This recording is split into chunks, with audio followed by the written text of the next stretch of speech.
I'm Lois Murray, 28 years old, and I've spent my life being the family's punching bag. At our annual gathering in East Hampton, my sister leaned across the dinner table, her voice dripping with disdain. "You're not getting a single dollar, Lois." My parents nodded, their faces stone cold like I was some failed experiment. Everyone laughed except me. I wasn't surprised, though. I'd been building something in secret, something huge. My company, HealthSync, was about to change everything. Then my phone rang right there at the table. My assistant's voice blasted through Ms. Murray SoftBank. "Just wired $50 million. You're now officially a $150 million CEO. The room froze. Forks dropped. My sister's smug grin vanished. They thought I was nothing.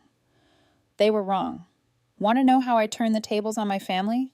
Hit that subscribe button and stick around for the full story.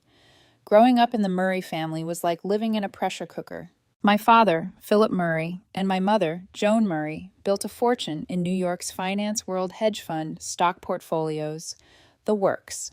They owned a townhouse on the Upper East Side, a yacht docked at the Hamptons, and enough clout to get invited to every high society gala. Their pride and joy was my sister, Courtney Murray, a 32-year-old finance whiz who could charm a room and crunch numbers like a machine. She was their golden child, the one they paraded at charity events and boardroom dinners. Me, I was the odd one out, the 28-year-old, who didn't fit their mold. From as far back as I can remember, Courtney and I were never close. She had this way of looking at me like I was a stray dog who'd wandered into her perfect world. When I was 12, I built a model of a heart monitor for a science fair. It won first place. But at dinner, Courtney smirked and said, "Cute toy, but it's not like you're saving lives." My parents chuckled, and my mother said, "Honey, focus on something practical like Courtney's internships." That stung, but it wasn't new. Every time I mentioned my passion for medical technology, they'd roll their eyes or change the subject. My father once told me, "Finance is legacy, Lois. Your gadgets won't keep the family name alive." By high school, I was used to it. Courtney was off at Wharton racking up accolades while I was geeking out over biology and coding at my private school in Manhattan. I'd spend hours sketching designs for devices that could help people with chronic illnesses. One night, I showed my parents a prototype for a blood sugar tracker I'd coded on my laptop. My mother glanced at it, then said, "That's nice, but Courtney just landed a deal with Goldman Sachs. That's real success." My father nodded, not even looking up from his phone. I stopped showing them my work after that. The worst part wasn't their words, it was their silence. At family dinners, they'd gush over Courtney's latest deal or her glossy magazine features. I'd try to chime in, maybe mention a breakthrough I'd read about in medical tech, but they'd just nod politely and move on. Courtney would lean back, smirking like she'd already won some game I didn't know we were playing. Once at a holiday party, a family friend asked what I did. Before I could answer, Courtney cut in. "Oh, Lois is just tinkering with her little tech projects." Everyone laughed. I forced a smile, but inside I was burning. Aunt Esther, my mother's younger sister, was the only one who didn't treat me like an afterthought. At 55, she was a retired nurse who'd seen enough of the world to know what mattered. She'd pull me aside at those stuffy gatherings and say, "Keep going, kid. They don't get it, but you're onto something." Her words kept me sane. She'd tell me stories about patients who struggled with diabetes, how a device like the one I dreamed of could have changed their lives. That fueled me more than anything. By the time I left for Stanford, I'd learned to tune out the noise. My family thought I was chasing a pipe dream, but I wasn't doing it for them. I was doing it for the people who needed what I could build. Still, every phone call home was a reminder of how little they thought of me. My mother would ask, "When are you going to get a real job?" My father would say, "Courtney's running circles around you. Step it up." And Courtney, she'd just send me links to her Forbes interviews. No comment needed. Looking back, those years of being sidelined built a fire in me. I wasn't just fighting for my company. I was fighting to prove I wasn't invisible. Leaving for Stanford in 2015 was my escape hatch. At 18, I was done with the Murray family's judgment, ready to carve my own path. I majored in biomed engineering, diving headfirst into a world of circuits code and human physiology. My professor saw something in me, a spark maybe, and I graduated in 2019 with a 4.0 GPA, top of my class. But when I called home to share the news, my mother's response was a distracted, "That's nice, honey. Did you see Courtney's feature in the Wall Street Journal?" My father didn't even pick up. Courtney sent me a text. "Congrats, I guess. Don't expect a parade." I didn't. I was used to their indifference by then. After graduation, I stayed in Silicon Valley. The tech scene was electric startups popping up ideas, colliding people, betting big on the future. I wanted in. My dream was to build something that could change lives, not just bank accounts. I'd been obsessed with diabetes management since Aunt Esther told me about her patients struggling with clunky monitors and endless doctor visits. So, I started sketching out HealthSync, a device that used AI to track blood sugar in real time and sync it with a patient's phone. It wasn't just a gadget, it was a lifeline for people who felt trapped by their condition. By 2020, I was a line. I rented a tiny apartment in Palo Alto, lived off instant noodles, and poured every cent of my savings into HealthSync. I coded late into the night, taught myself machine learning, and cold called engineers to join me. Most hung up, but a few believed in the vision. My first hire was a brilliant data scientist who'd worked at Google. We built a prototype in 6 months, a sleek device that could predict blood sugar spikes before they happened. When we tested it with a local clinic, patients cried tears of relief. That's when I knew we were onto something real. I called home once, hoping maybe they'd care. My mother answered, half listening. "Sounds risky," she said. "Courtney just closed a $10 million deal. Why don't you try finance?" I hung up fuming. Courtney's deals were their benchmark for success. My work was just cute. My father emailed me a week later. "Focus on something stable." "Lois, you're not Courtney." "No kidding, Dad. I didn't want to be." The next year was brutal. I pitched to dozens of investors facing rejection after rejection. Too niche, they'd say, or medical texts, a tough sell. But I kept going. Aunt Esther sent me $5,000 from her savings, her way of saying she believed in me. That money bought us a second prototype. By 2022, HealthSync had a small but loyal user base, and we caught the eye of a venture capital firm. They invested $2 million, enough to hire a team and scale up testing. Patients were calling it a game-changer. Doctors were calling me for demos. Still, when I emailed my parents a link to a TechCrunch article about us, they didn't reply. Courtney did, though, a snarky hope you're not in over your head. By 2024, HealthSync was gaining traction. We partnered with a major hospital network in California, and our user base grew to 10,000. I was working 18-hour days, troubleshooting code, meeting with regulators, and pitching to bigger investors. My team became my family people who saw the same future I did. One night, I got a call from a SoftBank executive. They'd been watching us crunching the numbers. "We're interested," they said. "Let's talk serious money." I didn't tell my parents or Courtney. They'd never asked about HealthSync, so why would they care now? Looking back, those years were my proving ground. Every rejection, every late night, every snide comment from Courtney, or dismissive sigh from my parents pushed me harder. I wasn't just building a company, I was building myself. HealthSync wasn't about fame or money, it was about giving people control over their lives. But deep down, I knew the East Hampton meeting would be my chance to show my family they'd underestimated me. Not for their approval, but for mine. The summer of 2025 was supposed to be just another Murray family gathering, but it felt like walking into a lion's den. I'd flown in from California for the annual meeting at our family's East Hampton estate.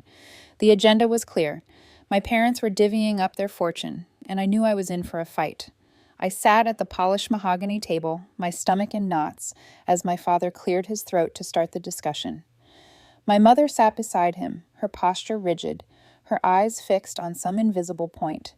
Courtney lounged across from me, sipping wine, her smirk already telling me she was ready to gloat. My father didn't waste time. "We've decided how to divide the estate," he said, his voice clipped like he was addressing a boardroom.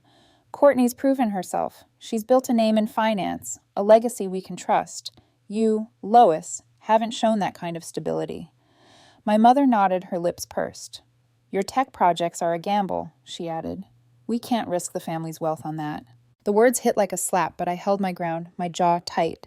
I'd spent years building HealthSync, pouring my soul into it, and they were dismissing it like it was a hobby. Courtney leaned forward, her eyes glinting. Let's be real, Lois. You're not cut out for this. Stick to your little gadgets. Her laugh was sharp like a blade, and a few cousins around the table chuckled along. I felt my face burn, but I didn't flinch. Aunt Esther, sitting quietly at the end, gave me a small nod, her way of saying, "Don't let them break you." I clung to that, but the room felt like it was closing in. My parents' decision wasn't just about money. It was a public declaration that I was less than Courtney, less than their expectations. I tried to speak up. HealthSync isn't a gamble, I said, keeping my voice steady. It's helping thousands of people already. We're saving lives. My father cut me off. Numbers don't lie, Lois. Courtney's firm manages billions. What's your company worth? A few thousand. Courtney snorted, swirling her wine. Exactly. You're playing with toys while I'm running the show, my mother chimed in. We're proud of Courtney's achievements. You need to find your own path, honey. The condescension in her tone made my blood boil. They hadn't even asked about HealthSync, hadn't read the articles I'd sent, hadn't cared enough to look. The conversation shifted to logistics, trust funds, properties, shares. My parents outlined Courtney's inheritance, the Manhattan townhouse, a stake in their hedge fund, the yacht. I was left with nothing but a vague promise of future considerations if I proved myself. I sat there silent as Courtney gloated, tossing out ideas for redecorating the townhouse she'd soon own. My cousins nodded along, eager to stay in her good graces. Aunt Esther tried to change the subject, asking about my work, but my mother waved it off. Let's not get sidetracked, she said. This is about securing the family's future. I felt like I was shrinking, like every word was designed to erase me. I'd faced rejection before investors' critics late nights when nothing worked. But this was different. This was my family. The people who were supposed to believe in me, telling me I wasn't enough. I kept my hands folded, nails digging into my palms to stop myself from exploding. I wanted to scream that HealthSync was real, that it was changing lives, that I wasn't the failure they thought I was, but I knew they wouldn't listen. They never had. As dinner approached, the tension hung heavy. Courtney kept throwing jabs, each one sharper than the last. Maybe you can sell your gadgets at a flea market, she said, grinning as the table laughed again. My father didn't stop her. My mother just looked away. Aunt Esther reached for my hand under the table, squeezing it gently. You're bigger than this, she whispered. I nodded, but inside I was breaking. I'd come to East Hampton, hoping for a chance to be seen, but all I got was confirmation that I'd never belong. What I didn't know then was that everything was about to change. Dinner was served, but I could barely touch my food. The weight of my parents' decision and Courtney's smug jab sat heavy in my chest. The table buzzed with small talk, cousins joking, my mother praising Courtney's latest deal, my father nodding along like a king approving his heir. I kept my head down, picking at my plate, trying to block out the sting of their words. Aunt Esther caught my eye, her quiet smile urging me to hang on. I was seconds from excusing myself when my phone buzzed on the table. I'd forgotten to silence it. A rookie mistake. All eyes turned to me as the buzzing cut through the chatter. Courtney rolled her eyes, muttering, "Can't even handle a dinner without your toys."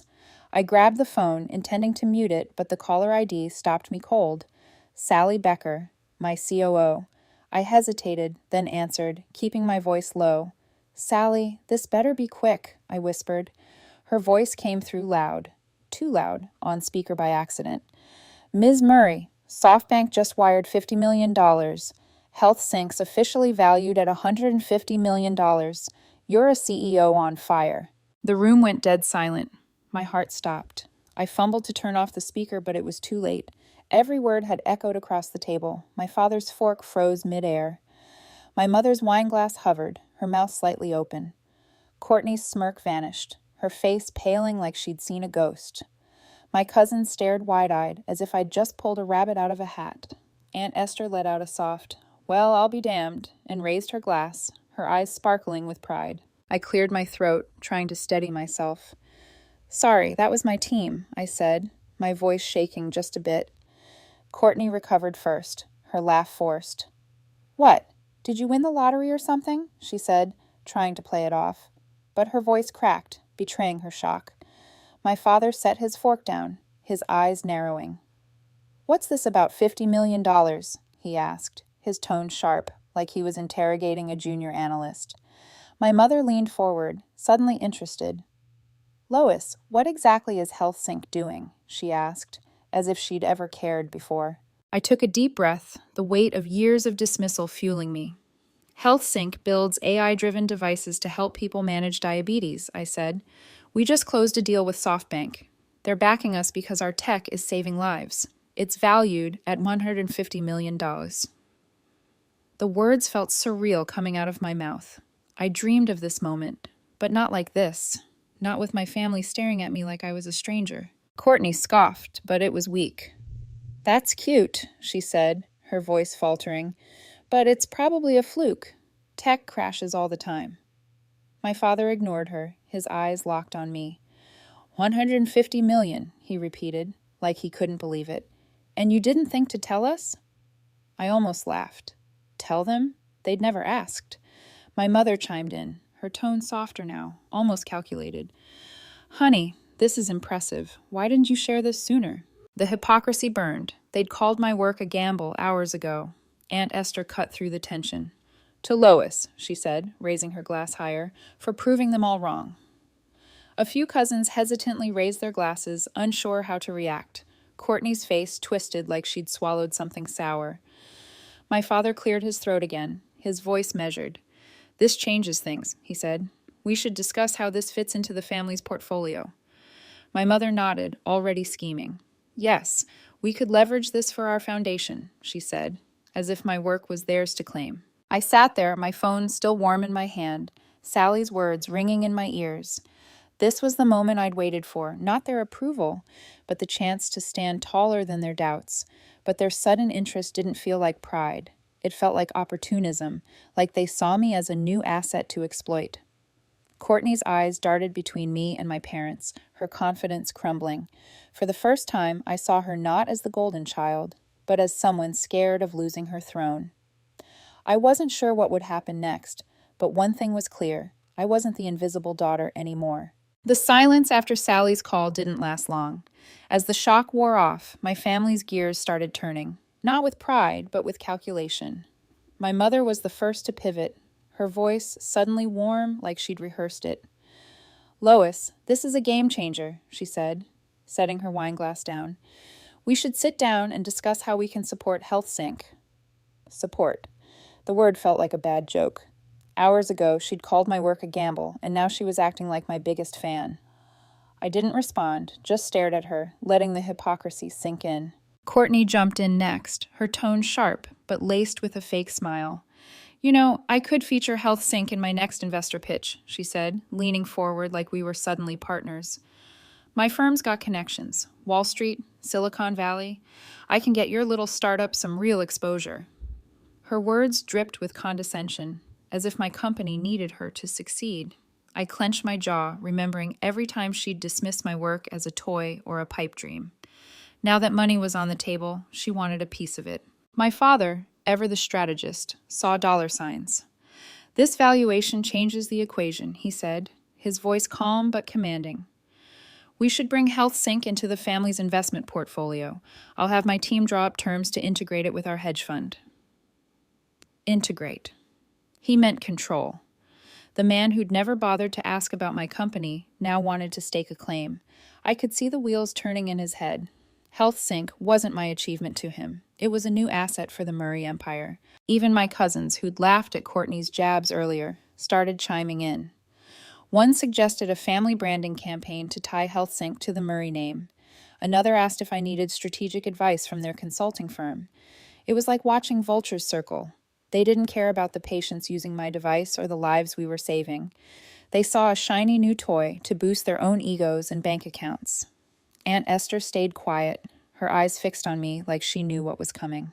I let them talk, their voices overlapping with ideas about leveraging my success. My mother mentioned a charity gala where HealthSync could be a headline sponsor. Her charity, of course. Courtney doubled down, pitching a joint venture where her firm would guide HealthSync's growth.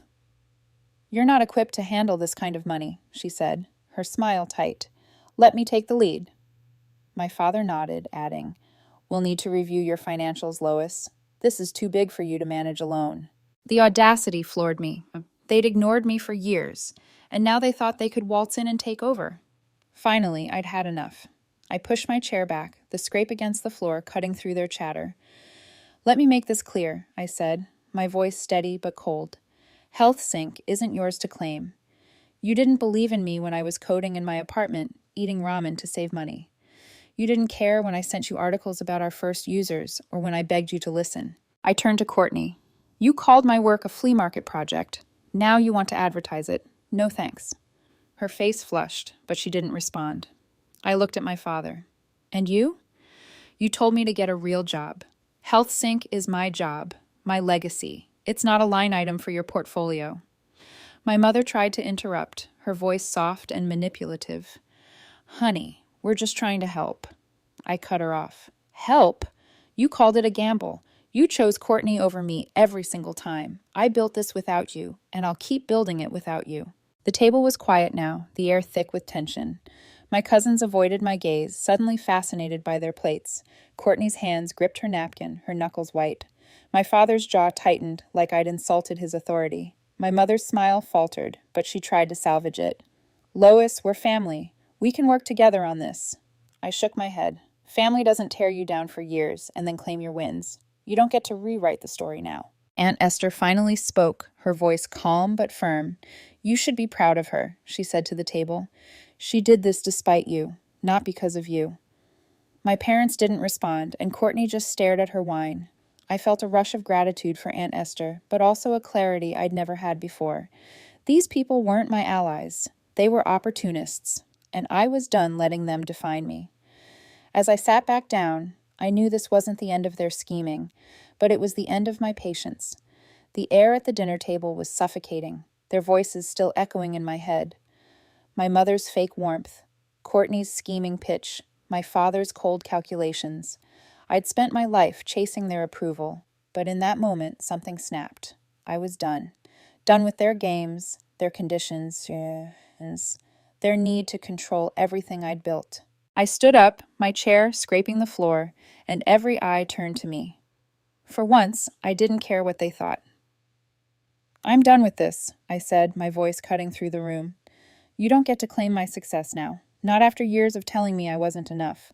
I built HealthSync for people who needed it, not for you to parade it at your galas or add it to your portfolio." My mother's face tightened, her smile gone. "Lois, don't be dramatic," she said, her tone sharp. "We're trying to build something together." I laughed, a bitter sound that surprised even me. "Together? You didn't want me in your world until there was money on the table. That's not family, that's business." Courtney leaned back, her arms crossed, trying to look unfazed.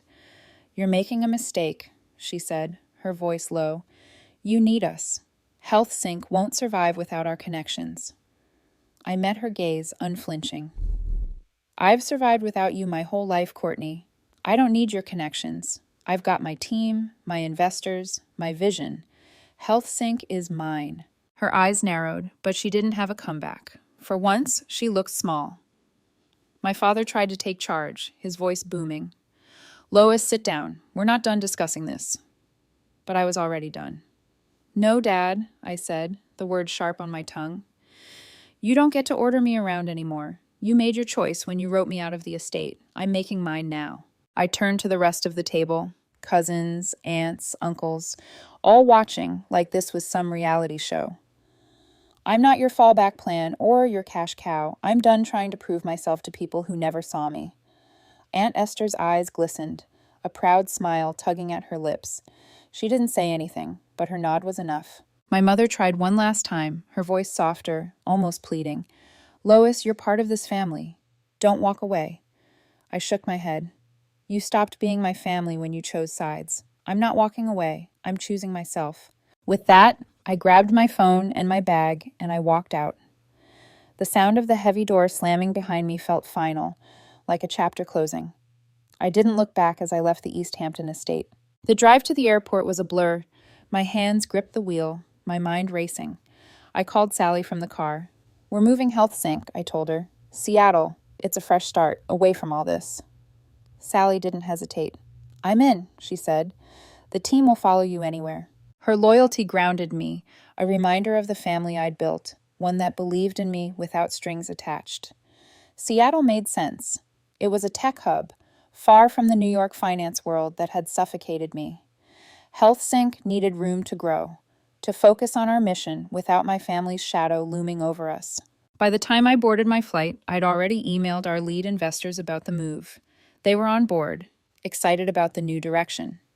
I spent the flight sketching out plans, new hires, expanded R&D, partnerships with Seattle's medical research centers. For the first time in years, I felt free, like I was finally running toward something instead of away. Leaving wasn't easy.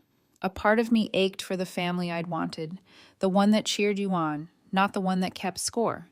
But I knew staying would mean losing myself to their expectations. Aunt Esther texted me as I landed. You did the right thing, kid. Keep shining. Her words were a lifeline, but they also reminded me of what I was leaving behind. Not just the estate or the money, but the hope that my parents or Courtney would ever see me for who I was. As I stepped off the plane in Seattle, the weight on my chest lifted.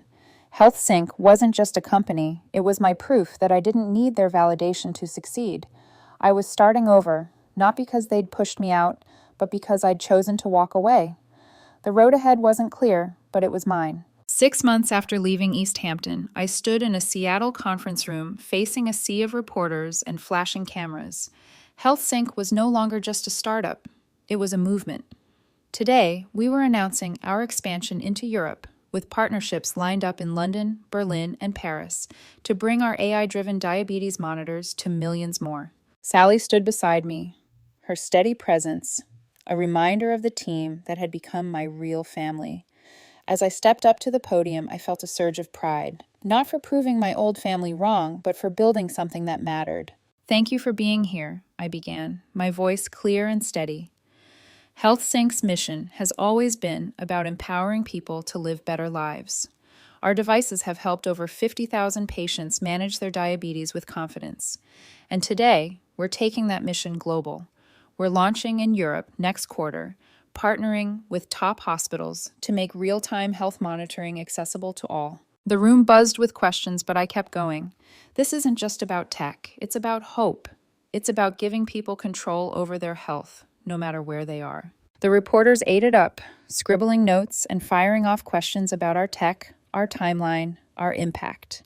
Sally handled the numbers, breaking down our $50 million SoftBank investment and our $150 million valuation with the precision of a seasoned COO.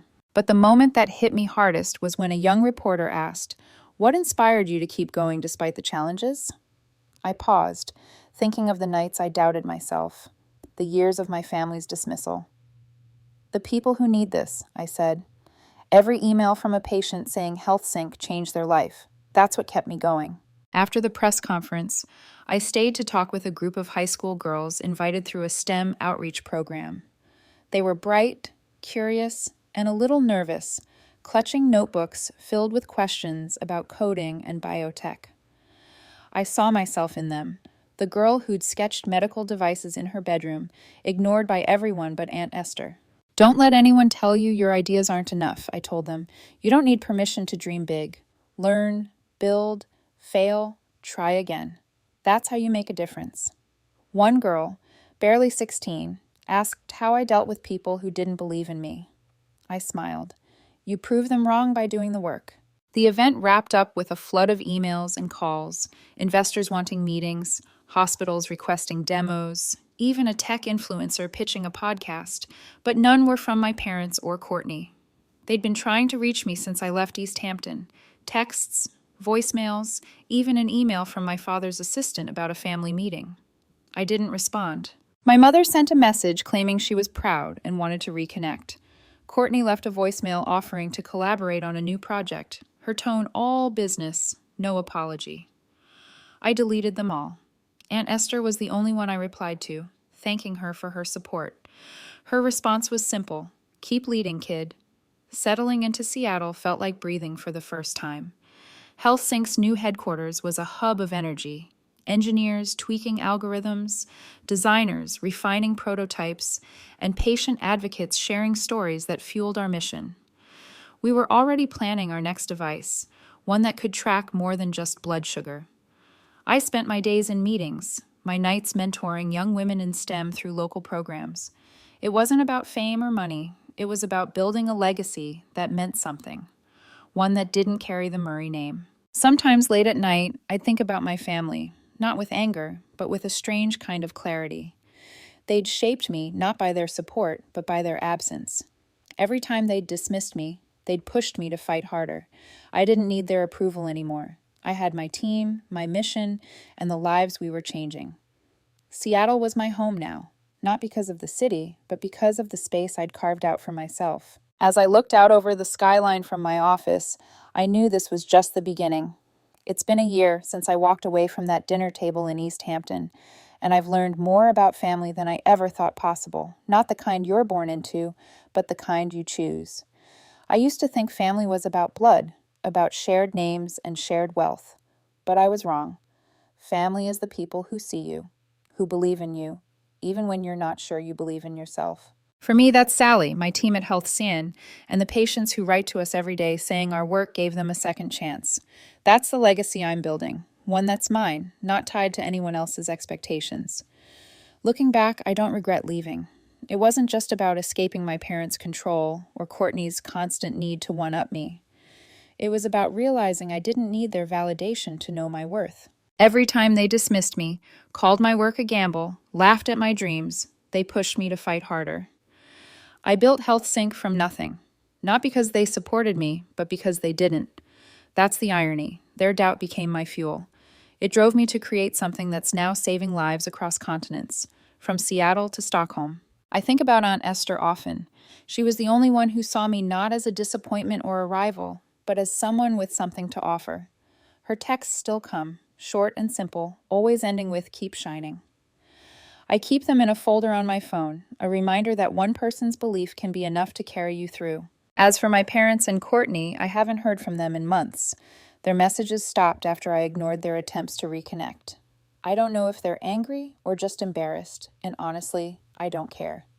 I've let go of the need to fix them or prove them wrong. My energy is better spent elsewhere. HealthSync is growing faster than I ever imagined. We've expanded to 5 European countries with teams on the ground, training doctors and patients on our devices. Last month, we hit a milestone, 100,000 users worldwide. Every number represents a person, a parent, a kid, a teacher who can live without the constant fear of a health crisis. That's what keeps me up at night, not anger toward my family, but purpose. I'm working on a new project now, a device that could monitor multiple conditions at once. It's ambitious, but so was HealthSync when I started sketching it in my dorm room. To the girls out there dreaming of STEM, or anyone who feels like they're not enough, don't wait for someone to hand you permission. Your value isn't in what others think of you. It's in what you build, what you stand for. I spent years waiting for my family to see me, to say I was good enough. That was time wasted. The moment I stopped chasing their approval, I started building my own path. You can too. Take that first step, whether it's learning to code, starting a project, or just believing you're capable. Don't let anyone's doubts, including your own, stop you from creating something real. I want to thank you for following this journey. Your support, your comments, your stories, they mean the world to me and my team. If this story resonated with you, hit that subscribe button and turn on notifications. We're sharing more about HealthSync's mission, the tech behind it, and the people it's helping. Drop a comment below. Tell me what you took away from this, or share your own story of proving someone wrong. I read every single one, and they inspire me to keep going. Let's build something bigger together. This isn't the end of my story. It's just the start of a new chapter.